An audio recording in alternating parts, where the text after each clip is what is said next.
Muy buenas a todos. Nuestro proyecto lleva como título Simulación de concentración de CO2 en espacios cerrados COVID-19.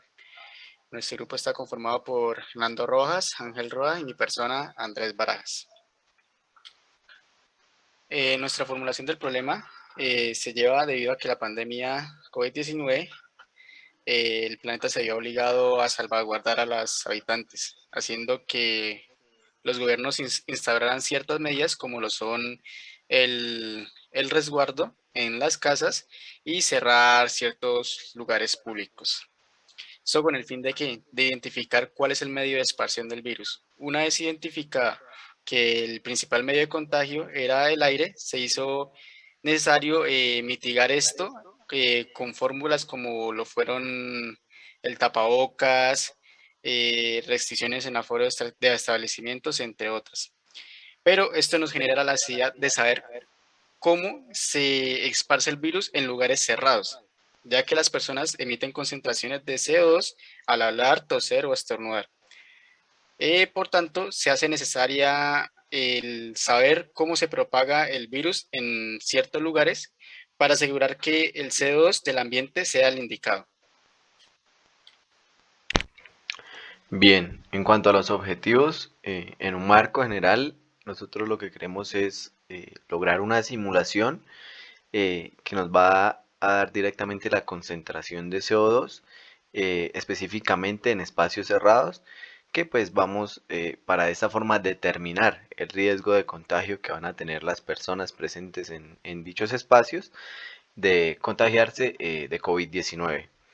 Ya en un marco más específico, inicialmente vamos a recolectar datos acerca de la cantidad de CO2 que pues emite una persona para pues de esta manera, mediante una simulación, establecer una concentración segura que llamamos, es decir, un máximo de CO2 en los ambientes cerrados en donde pues el nivel de contagio sea el menor posible o nulo.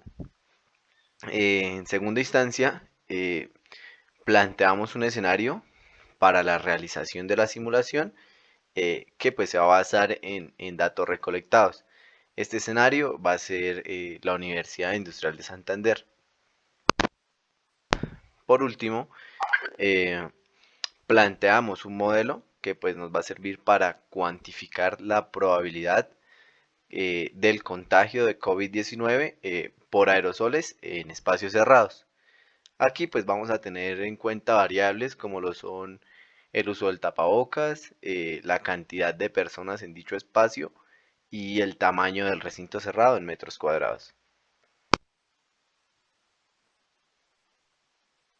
La razón por la que decidimos hacer uso de la simulación para la estimación de la concentración de CO2 en un ambiente cerrado es porque hacerlo de manera experimental sería un proceso costoso en términos de tiempo, recursos de medición, además de ser riesgoso. Bien, para llevar a cabo la simulación decidimos realizar el siguiente plan de trabajo, el cual separamos en dos fases, planeación y ejecución.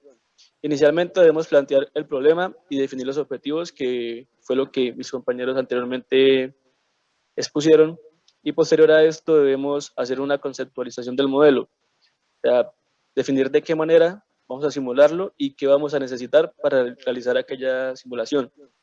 Luego que tengamos claro las variables a manejar, procederemos a recolectar los datos, tales como qué cantidad de CO2 emite una persona en promedio, maneras de cuantificar la ventilación del lugar, así como también el área de la superficie del lugar que se quiere modelar y pues demás variables que podrían influir en la simulación.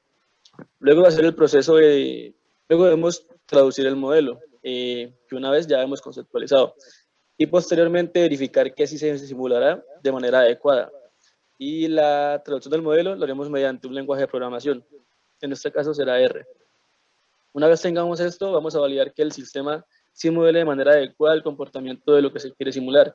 Y si algo no funciona como se debe, pues debemos cambiar el modelo o realizar las respectivas correcciones. En la etapa de diseño experimental, ya en la fase de ejecución, se deben identificar las variables que tal vez hicieron falta en la traducción del modelo, o pues qué otras alternativas se podrían simular.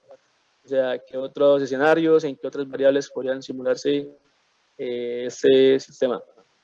Y ya finalmente con los resultados que tenemos de la simulación, pasaremos a medir y calcular y pues, concluir cuál es la concentración segura de CO2 en un ambiente cerrado, en el lugar que definimos y cuál sería la probabilidad de contagio en dado ambiente. Y finalmente pasaremos a documentar, a registrar lo que hicimos para dejar evidencia de lo que se realizó. Y en un caso hipotético, sería ideal implementar el sistema en un escenario ideal, en un escenario real, perdón. Pero para este caso, pues no podemos hacerlo.